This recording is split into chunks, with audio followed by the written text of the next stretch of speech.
দেখো গত ক্লাসে আমরা আয়ত ঘনকের পর্যন্ত সূত্রগুলি শিখেছিলাম, ঠিক আছে? মানে আয়তক্ষেত্র, বর্গক্ষেত্র এবং আয়ত ঘনকের সবগুলো সূত্র শিখেছিলাম। তো আজকের ক্লাসে শুরু হবে ঘনক থেকে। আয়ত ঘনকের পরে কি হবে? ঘনক। ফার্স্ট লিখো ঘনকের সমগ্র তলের ক্ষেত্রফল। ঘনকের সমগ্র তলের ক্ষেত্রফল।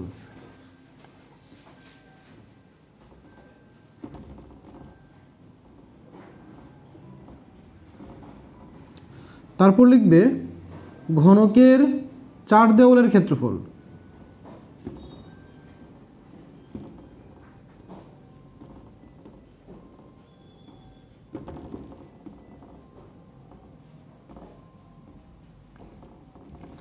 তারপর হবে ঘনকের আয়তন।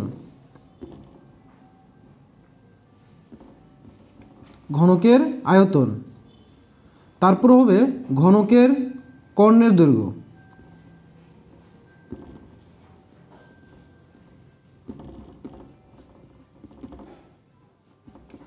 ব্যাস, ঘনক থেকে এর চারটা সূত্র শিখবো, ঠিক আছে? এবার দেখো গত এটা কি বলেছিলাম যে আয়ত ঘনক কি দিয়ে তৈরি হয়? আয়তক্ষেত্র দিয়ে তৈরি হয়। তো ঘনক তৈরি হয় বর্গক্ষেত্র দিয়ে। 6টা বর্গক্ষেত্রকে যদি আমরা যুক্ত করি তাহলে একটা ঘনক তৈরি হয়। তাহলে একটা ঘনকের চিত্র হলো এরকম। সাধারণত লুডুর ছক্কা আছে না, লুডুর ছক্কা, ওইটা হলো একটা ঘনকের এক্সাম্পল। দেখবে তার 6টা তল থাকে এবং প্রত্যেকটা তলে সমান থাকে এবং প্রত্যেকটা বাহু তার সমান থাকে। এই যে এটা হলো এটা ঘনক, ঠিক আছে? এবার ঘনকের দেখো, যেহেতু আয়ত ঘনকের সময় দৈর্ঘ্য প্রস্থ উচ্চতা ছিল, তো এই ক্ষেত্রে তো সেম থাকবে দৈর্ঘ্য প্রস্থ উচ্চতা, কিন্তু ডিফারেন্সটা হলো এটাই যে আয়তক্ষেত্রের ক্ষেত্রে দৈর্ঘ্য মানে দৈর্ঘ্য ছিল, প্রস্থ আলাদা ছিল, উচ্চতা আলাদা ছিল। কিন্তু ঘনকের ক্ষেত্রে কি হয়, যেহেতু ঘনক কী দিয়ে তৈরি হয়েছে? বর্গক্ষেত্র দিয়ে। আর বর্গক্ষেত্রের প্রত্যেকটা বাহু কী ছিল? সমান ছিল। যদি আমরা এই ঘনকের এই জায়গাটাকে এ ধরি, তো এটা কত হবে? এই হবে। উচ্চতা কত হবে? এই হবে। মানে ঘনকের ক্ষেত্রে তিনটা সমান। এখন আমরা যখন আয়ত ঘনক শিখেছিলাম, আয়ত ঘনকের সমগ্র তলের ক্ষেত্রফল কি ছিল? আয়ত ঘনকের সমগ্র তলের ক্ষেত্রফল ছিল 2 × LB plus BH plus HL ছিল। তো এক্ষেত্রে তো সেমই হবে, তাই না? তো সেম লিখতে গিয়ে কী হয় দেখো, ঘনকের তল কয়টা এখানে? 6টা। এবং প্রত্যেকটা তলের জন্য এই প্রত্যেকটা তল যেহেতু বর্গক্ষেত্র, তো বর্গক্ষেত্রের ক্ষেত্রফলের সূত্র কী ছিল? বাহু স্কোয়ার। তাহলে 6 × A স্কোয়ার, এটি হলো তার সমগ্র তলের ক্ষেত্রফল সূত্র। লিখে দাও 6 A স্কোয়ার বর্গ একক। আর এ বলতে কিন্তু এখানে বাহুকে বোঝানো হয়েছে, ঠিক আছে? লিখতে পারো যে 6 × বাহু স্কোয়ার, তাও লিখতে পারো বর্গ একক। এখন দেখো বলেছে ঘনকের 4 দেওয়ালের ক্ষেত্রফল। তো 4 দেওয়াল মানে দেওয়াল কয়টা? 4টা। তো প্রত্যেকটা দেওয়াল দেখতে কিসের মধ্যে হয়? বর্গক্ষেত্রের মধ্যে। তো যেহেতু তল 4টা, তো লিখতে পারি না 4 লিখতে পারি না? আমরা 4 লিখলাম। এবং প্রত্যেকটা তল যেহেতু বর্গক্ষেত্র, তো বর্গক্ষেত্রের সূত্র কী ছিল? A square. তাহলে 4 A স্কোয়ার বর্গ একক। এটা হলো ঘনকের 4 দেওয়ালের ক্ষেত্রফল। এখন দেখো ঘনকের আয়তন। আয়ত ঘনকের আয়তন কী ছিল? আয়ত ঘনকের আয়তন ছিল L × B × H, মানে দৈর্ঘ্য ইন্টু প্রস্থ ইন্টু উচ্চতা। তো যেহেতু এই ক্ষেত্রে তো সেমই হবে সূত্র, তো দৈর্ঘ্য তো A, প্রস্থ কি A, উচ্চতাও A। তাহলে A × কত কত আসে? A cube. তাহলে ঘনকের আয়তন চলে আসলো A কিউব ঘন একক। আবার বলছে এখানে এ বলতে কি? এ বলতে বাহু, তো বাহু কিউবও লিখতে পারো। নেক্সট দেখো ঘনকের কর্ণের দৈর্ঘ্য। তো ঘনকের কর্ণের দৈর্ঘ্য ওই আয়ত ঘনকের কর্ণের মতোই। আয়ত ঘনকের কর্ণ কি ছিল বলতো? √L square plus B square plus H square. তো এখানেও দেখো L কত এটার? A, তাহলে A স্কোয়ার, তার B তো এই হবে না? তাহলে দেখো A square plus B square মানে B square plus C square অথবা L square plus B square plus A square, এটা ছিল আয়ত ঘনকের ক্ষেত্রে। কিন্তু ঘনকের যেহেতু সব সমান, তো সবগুলি তো এটাই হবে এ square plus B A square plus A square. তো এ স্কোয়ার কয়টা এখানে? 3টা। তো আমরা লিখতে পারি না যে 3 স্কোয়ার, তাই তো? আর আমরা কি জানতাম, রুটের ভিতরে কেউ যদি জোড়ায় জোড়ায় থাকে একটা বের হয়ে চলে আসে। তো রুটের ভিতরে 3 আছে একটাই, কিন্তু এ কয়টা আছে? 2টা আছে। তো 2টা এর থেকে একটা বের হয়ে চলে আসবে। ঘনকের কর্ণ হলো এ, আর 3 কি বের হতে পারবে? পারবে না। তাহলে এ √3 একক, অথবা লিখতে পারো বাহু √3 একক। এটা হলো ঘনকের 4টা সূত্র।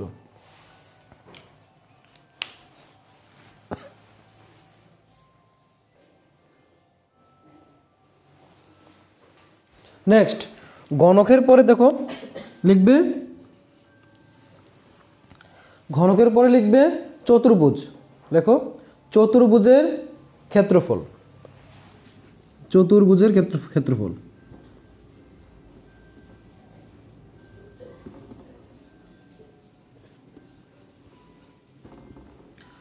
বলো তো চতুর্ভুজ মানে কি?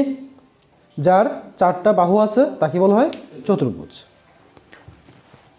তো চতুর্ভুজ বলতে আমরা বলতে পারি যে কোনো সামতলিক চিত্র যার 4টা বাহু রয়েছে। একদম সহজ ভাষায় বললে 4 বাহু বিশিষ্ট সামতলিক চিত্রকে বলা হয় কি? চতুর্ভুজ। তার শেপ যা খুশি হতে পারে, যা খুশি আঁকো না কেন, সে একটা কি? একটা চতুর্ভুজ। অথবা কেউ এরকম দিল, এটাও একটা কি? চতুর্ভুজ। 4টা বাহু রয়েছে মানে সে কি?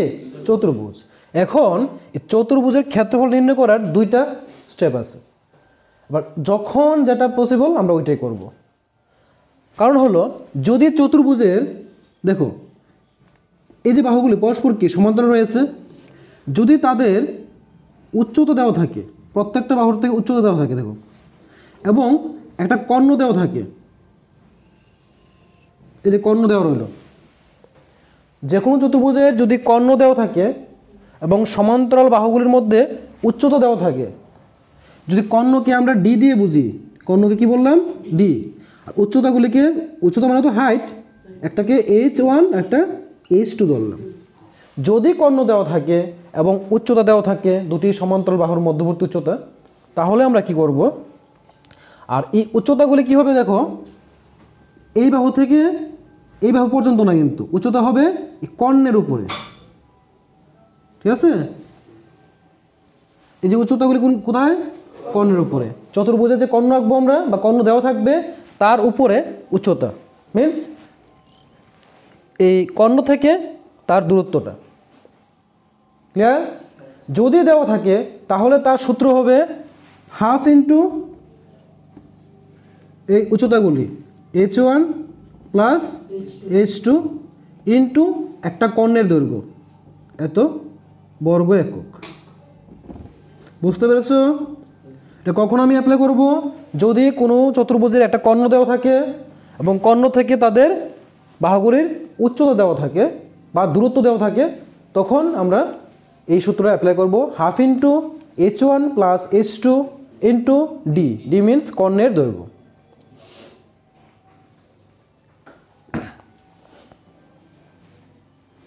এবার দেখো যদি এই শেপটা থাকে, এই শেপটা, হ্যাঁ, এবং তাদের মধ্যে যদি বলা হয় যে এই সূত্রটা অ্যাপ্লাই হবে কি না, তাহলে কী দেওয়া থাকতে হবে? তার কর্ণ দেওয়া থাকতে হবে।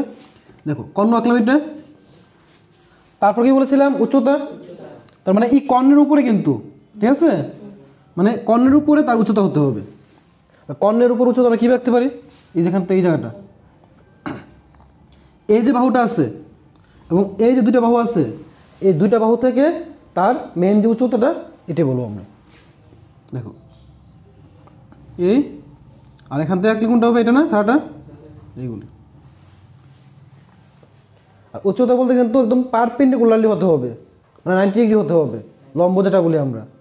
কারণ উচ্চতা বলতে এরকম না আমি এখান থেকে টান দিয়ে কার্ভ করে দিয়ে দিলাম, সেটা না, কিন্তু শর্টেস্ট ডিস্টেন্স। ওকে, তো এইগুলি হলো h1 h2 আর এটা হলো ডি। এবার কথা হলো যদি মনে করো h1 h2 এবং ডি দেওয়া নেই, তাহলে আমরা কিভাবে বের করব? যদি H1 H2 D দেওয়া নেই এবং কর্ণ দেওয়া নেই, তাহলে চতুর্ভুজের ক্ষেত্রফল আমরা কিভাবে বের করব? চতুর্ভুজের দেখবে তখন বাহুগুলি দেওয়া থাকবে, ঠিক আছে? তখন আমরা কি করব, একটা কর্ণ ড্র করব। এখান থেকে যে মাত্র একটা কর্ণ ড্র করলাম, সম্পূর্ণ চতুর্ভুজটা দেখো তো, যদি এ বি সি ডি দিই আমরা, এ বি সি ডি যদি চতুর্ভুজ হয়ে থাকে, তাহলে আমি এসি কর্ণ ড্র করে নিলাম। সাপোজ ধরো এইগুলি দেওয়া রইল 3 সেন্টিমিটার, 5 সেন্টিমিটার, 2 সেন্টিমিটার, 2 সেন্টিমিটার দেওয়া রইল।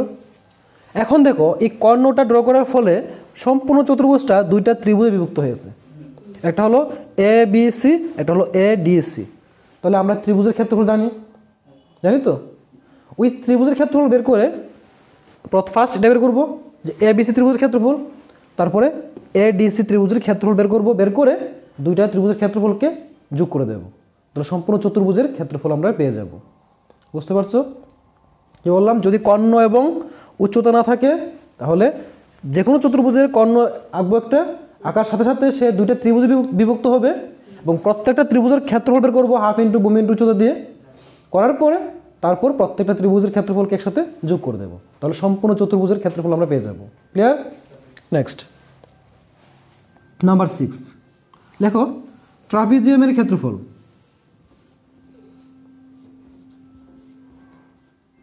ট্রাপিজিয়ামের ক্ষেত্রফল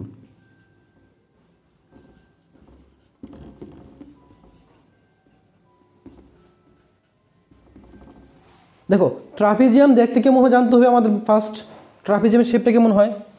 ট্রাপিজিয়াম হয় যে কোনো একজোড়া সমান্তরাল বাহু থাকবে, নট সমান, সমান্তরাল। যে কোনো একজোড়া সমান্তরাল বাহু থাকবে।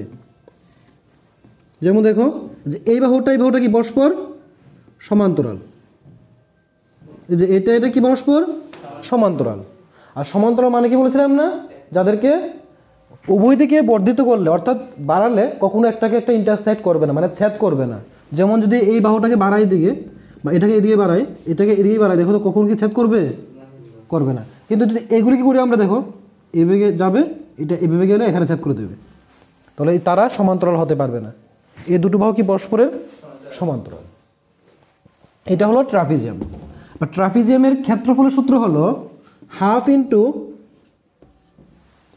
ইন্টু সমান্তরাল বাহুদ্বয়ের সমষ্টি। দেখো সমান্তরাল বাহুগুলি যদি আমরা এটাকে এ ধরি, এটাকে বি ধরি আমরা সাপোজ, তাহলে কি হবে? হাফ ইন্টু সমান্তরাল বাহুদ্বয়ের সমষ্টি, মানে কি এ প্লাস বি ইন্টু সমান্তরাল বাহুদ্বয়ের মধ্যবর্তী দূরত্ব, এবং দূরত্বটা অবশ্যই লম্ব দূরত্ব হতে হবে। এই জায়গাটা যদি এটাকে আমরা এইচ ধরি, কী হবে?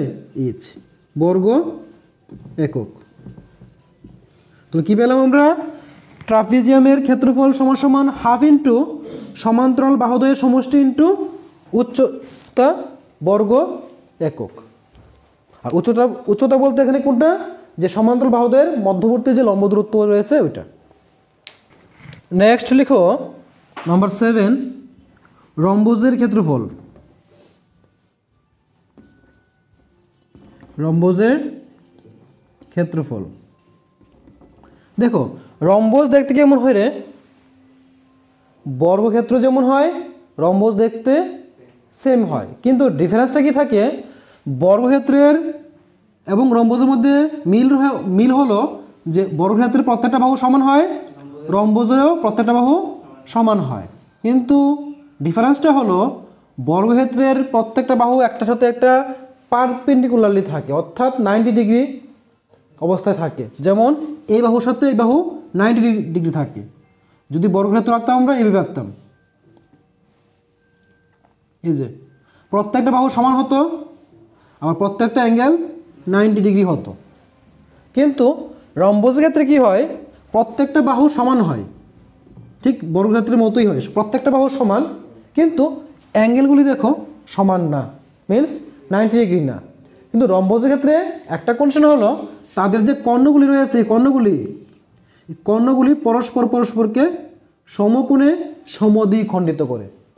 কর্ণগুলি পরস্পরকে এখানে সমকোণে সমদ্বিখণ্ডিত করে। সমকোণ মানে কি? 90 ডিগ্রি। বুঝতে পেরেছিস?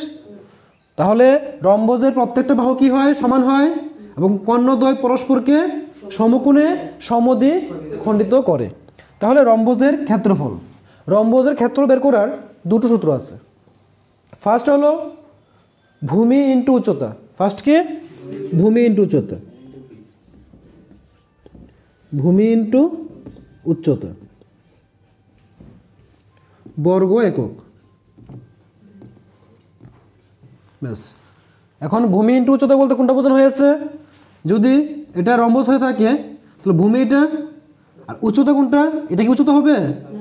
হবে না, কোন কার্ভ বা উচ্চতা হয় না। উচ্চতা হবে কোনটা? এখান থেকে যদি আমরা পারপেন্ডিকুলার ড্র করি, মানে 90 ডিগ্রি ভাবে কোনো একটা লাইন ড্র করি এভাবে, এটা হবে তার উচ্চতা। ঠিক আছে? তাহলে ভূমি তো সব সময় সমান থাকে, আর এখান থেকে লম্ব যেটা থাকবে সেটা বলা হয় উচ্চতা। তো ভূমি ইন্টু উচ্চতা করলে রম্বজের ক্ষেত্রফল বের হয়ে যায়।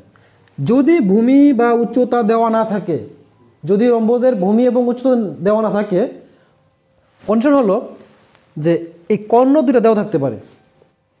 যদি কর্ণ দুটো দেওয়া থাকে, সূত্র হবে হাফ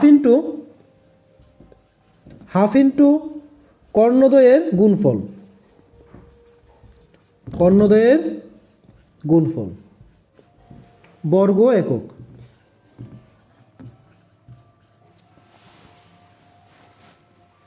তাহলে রম্বজের যদি কর্ণ দেওয়া থাকে, মানে লেংথ এটা দেওয়া থাকে এবং এটা দেওয়া থাকে, তখন কি লিখবো? হাফ ইন্টু কর্ণদ্বয়ের গুণফল। এ হলো রম্বজের দুইটা ক্ষেত্রফল বের করার সূত্র।